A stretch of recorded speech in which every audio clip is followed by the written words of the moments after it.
21번 보겠습니다. 신용장에서 개설은행은 신용장의 개설 시점부터 취소가 불가능한 결제 의무를 부담한다.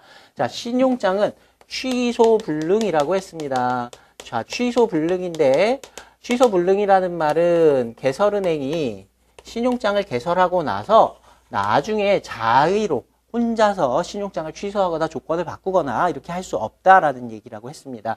자, 개설은행은 언제로부터 이 취소 불능의 의무를 부담하느냐? 신용장을 개설한 때, 이슈한 때로부터 이렇게 얘기를 했었습니다. 자, 신용장의 개설시는 개설 관련돼서는 신용장 개설은행은 개설한 때, 만약에 확인은행이 있다고 하면 확인은행은 확인을 추가한 때로부터 취소 불능의 의무를 진다고 했습니다. 자, 그 다음에 나중에 신용장이 조건 변경되는 경우 조건 변경을 할 때 그 조건 변경의 개설은행은 조건 변경을 한 때로부터 또 취소 불능적으로 구속이 된다 이렇게 얘기를 했었고요. 우리가 조건 변경은 영어로 amendment 이렇게 얘기를 했었고요. 조건 변경을 한 때 영어로는 issues the amendment 이렇게 동일하게 신용장을 개설한 때와 똑같이 issue라는 단어를 사용을 합니다. 근데 우리가 번역을 할 때 조건 변경을 개설한 때라고 하면 조금 어색해서 조건 변경을 한 때, 조건 변경을 개설한 때 뭐 이렇게 표현이 나와도 그때로부터 조건 변경의 개설은행은 취소 불능적으로 구속이 된다 이렇게 정리를 하시면 되겠고요. 자, 확인은행 같은 경우에는 확인은행이었어요. 그런데 해당 신용장이 조건 변경이 되면 확인을 연장할 수 있다. 영어 표현으로는 may extend its confirmation 이렇게 돼 있습니다. 그래서 처음에 신용장이 개설될 때 확인은행이었다 하더라도 나중에 조건 변경이 될 때 계속해서 따라다니면서 확인은행을 반드시 해야 하는 의무는 없습니다. 자, 조건 변경을 연장할 수 있다라고 되어 있고요. 선택권을 가집니다. 그래서 조건 변경을 만약에 연장했다라고 하면 조건 변경에 대한 신용장을 통지한 때로부터 취소 불능적인 의무를 부담한다. 조건 변경된 신용장에 대해서 이렇게 우리가 정리를 했었습니다. 자, 확인은행이 통지은행의 역할을 한꺼번에 하는 경우가 실무상으로는 대부분 그렇기 때문에 이렇게 조건 변경을 하면서 여기다가 확인을 연장해서 통지를 해달라고 요구를 하는 경우가 많습니다. 그래서 확인은행은 조건 변경을 통지하는 때로부터 취소 불능적인 의무를 부담한다. 조건 변경에 대해서 이렇게 정리하시면 됩니다. 자, 한꺼번에 개설과 조건 변경 두 가지를 다 정리를 했습니다.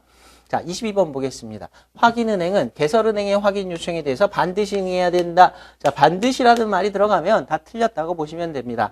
추심 거래 과정에서도 마찬가지예요. 추심 의뢰인이 추심 의뢰은행에다가 추심해달라고 요구했을 때 반드시 응해야 되느냐? 아닙니다. 추심 의뢰은행이 추심은행에 이 서류 좀 매수인한테 제시를 해달라, 전달해달라 요구해도 반드시 응해야 되는 건 아니에요. 신용장의 경우도 마찬가지입니다. 신용장에서도 개설은행에 매수인이 찾아가서 신용장을 개설해달라고 했는데 하기 싫으면 안 하는 겁니다. 확인은행 마찬가지로 해달라고 했을 때 싫으면 안 해도 됩니다. 지정은행도 마찬가지입니다. 지정은행에 대해서 이렇게 신용장을 결제 또는 매입해달라고 요청을 했을 때 싫으면 안 하는 겁니다. 모든 은행들은 자신이 그 업무를 하겠다라고 명확하게 표시를 한 때 그때만 의무를 지게 되는 것이고요. 확인 요청에 대해서 반드시 응해야 한다는 틀렸다라고 보시면 되고요. 만약에 개설은행이 확인은행에 이렇게 요구를 했습니다. 신용장에다가 확인을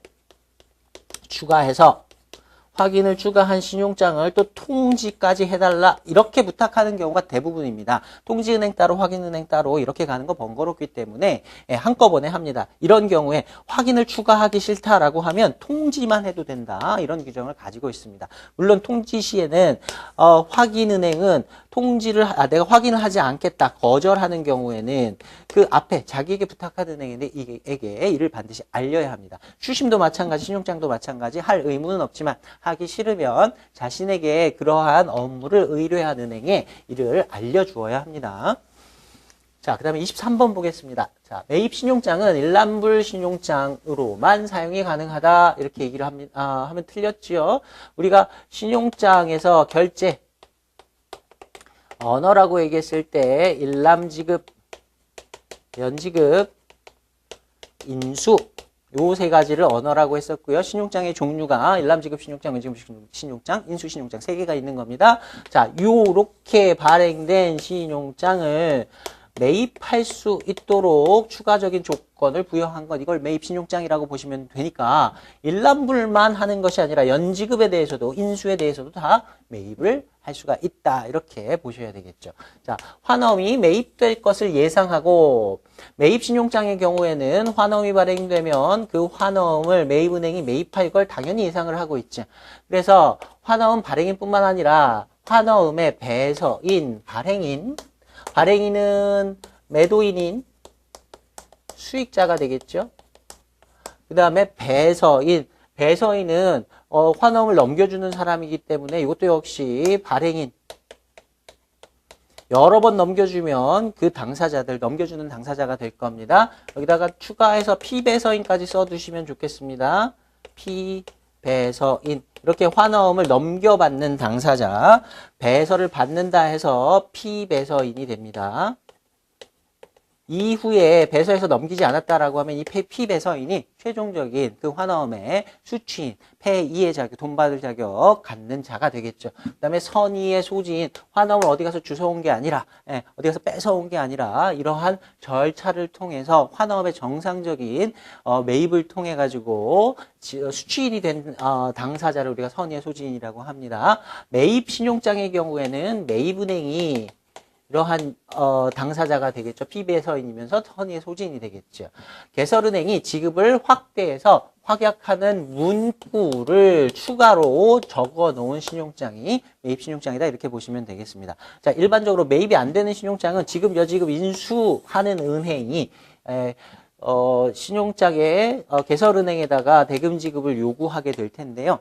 또는 수익자가 직접 개설은행에 요구해도 되겠죠. 이렇게 될 텐데, 매입 신용장의 경우에는 신용장이 매입되어서 그 당사자들, 발행인이나 배서인, 피배서인 뿐만 아니라 선의의 소지인에게 누구든지 일치하는 제시면 우리가 대금을 지급하겠다라는 문구를 추가적으로 적어서 매입할 수 있음을 표시해 놓은 신용장이 매입 신용장이다. 이렇게 정리를 하시면 되겠습니다. 자, 24번 보겠습니다. 신용장은 취소 불능이어야 한다. 자, 우리가 신용장의 정의, UCP의 정의에 신용장은 그 명칭과 설명이 어떻게 되었는지 관계없다. 명칭 설명 여부에 불구하고 취소 불능인 개설은행의 모든 약정을 말한다, 이렇게 얘기를 했습니다. 그래서 기본적으로 UCP상에서 신용장은 취소 불능인 것이, irrevocable인 것이 원칙이고요. 신용장에 irrevocable이라는 표시가 없다 하더라도, 아무런 언급이 없어도 당연히 취소 불능으로 간주가 된다. 만약에 취소 가능 신용장이라면 revocable 하고 이렇게 박아둬야 되겠죠. 일반적으로는 전부 다 취소 불능 신용장이고요. 아무런 문구가 없어도 취소 가능인지 불능인지 여부에 대한 표시가 없다고 하면 전부 다 취소 불능이다, 이렇게 보시면 됩니다.